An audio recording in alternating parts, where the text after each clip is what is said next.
Good morning. Today we're going to be clearing up this river, which is currently patchier than my beard, and we're going to be building a bunch of locks and weirs. Let's go. We've not done anything with this section of our town because the river is a mess. Luckily, I have enough hours in Timberborn to know exactly what to do. If you look at this half of our town, the water is lovely and beautiful and everything is just right. And this section, terrible. So we're going to be clearing up this patchy mix of clots and ponds, and we're going to be building a lovely river. It currently looks like the canyon from Top Gun Maverick. So we're going to be raising the height of this river so that the terrain is a little bit more usable. But if we increase the height of this river, we're going to have a problem. How do we go up and down through a river? I mean, it always flows downwards, so how would we go up? Well, we'd use a lock. And this is effectively a middle section which we can fill up, or we can let all the water out, and that allows our ships to rise and fall when necessary. It's much better than just driving your ship down a waterfall, or even worse, trying to climb up one. And of course, in real life, this would overflow, so we'd use a weir to get the runoff water to exit in a safe way. And so I use some dirt to mark out where I want the weirs to go. You can see we've got one on each side, and this upper river is going to be fed by the waterfall. So let's clean up this river with a regular height so that these land banks are a little bit more usable. And there we have it, a nice clean river with two usable banks of land. But while we're on the topic of water, let's cut across to the Pirate King Lander Stone and catch up with him. Halfway home, Amelie is safe, and my home Velkiport waits for me to claim her watery throne once more. If the Oluffian Empire falls, it falls at the end of this journey.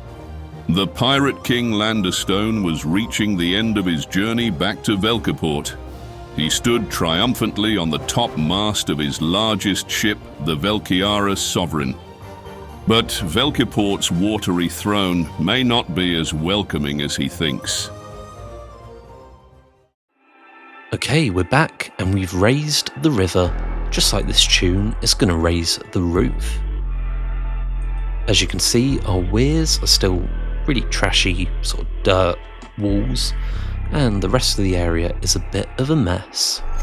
So I started off by building this lock area, and you can see it's going to be a passageway for the ship to come up to the higher water level.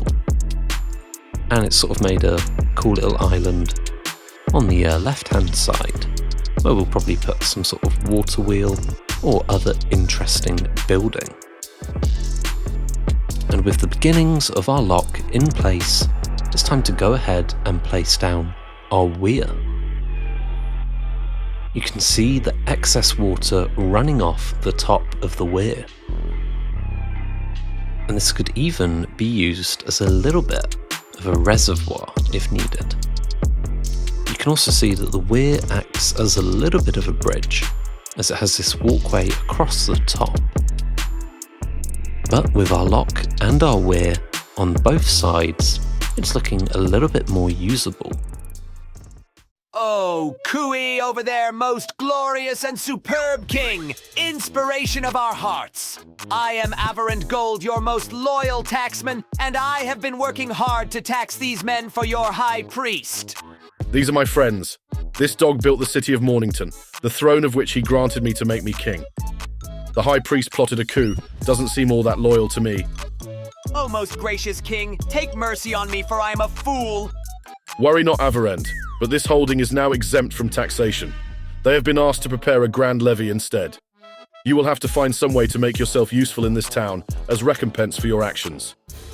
Oh, great king, I am also a great singer. I will soothe them during their work with my angelic voice. My love for you will guide my quill as I pen great long ballads. I think I am going to jump from the watchtower. I really hope he doesn't start singing, but you can see I've added a little bit of a bridge to get across to this small island. And I'm really liking how this weir looks so far. If you're ever in the UK, a tour of the canals is always a good idea. You can see the locks as they operate if you get on a good tour, and you get to go down the river in a boat, which is always pretty nice. A few people in London actually decide to live on canal boats because it's cheaper than buying a piece of land. And you can go anywhere you want throughout the country, as long as you're willing to sail at 4 miles an hour. It's not really a great form of transport, but it works. And you can see I'm cleaning up the edges of the river with some stone bricks to add a little bit of flood defence. And now we have 2 usable banks and an island and 2 small weirs. We don't have a cathedral yet, but it's on the way. Let me tell you, great things planned. The dog took a short walk following a hard day's work. He followed on from his newly built waterway and along the river to the edge of Ladogen. There he saw a fox frantically fishing for salmon beneath the water. What a simple life, to wake, to work for your meal, and to retire home to cubs.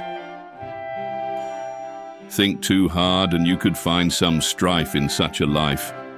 But true peace comes not from an absence of problems, but from a clarity of purpose. And so you can see our waterways as they're lit up at night time. We have the wall, the Farmers Carry Bridge, our huge bridge with the Millview Bridge underneath. We've got our very dinky small bridge in the centre of town, and then we have our first weir. And we have a lovely lock to help boats get up to the upper section.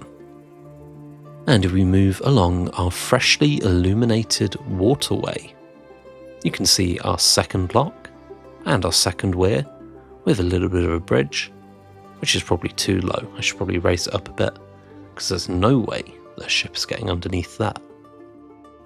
But there we have it, a little bit of an infrastructure extension in our town. And this waterway is super important because it flows all the way along to the town of Ladogen. And you can see it there in the distance. That was built by my friend North, and it's quite the incredible build.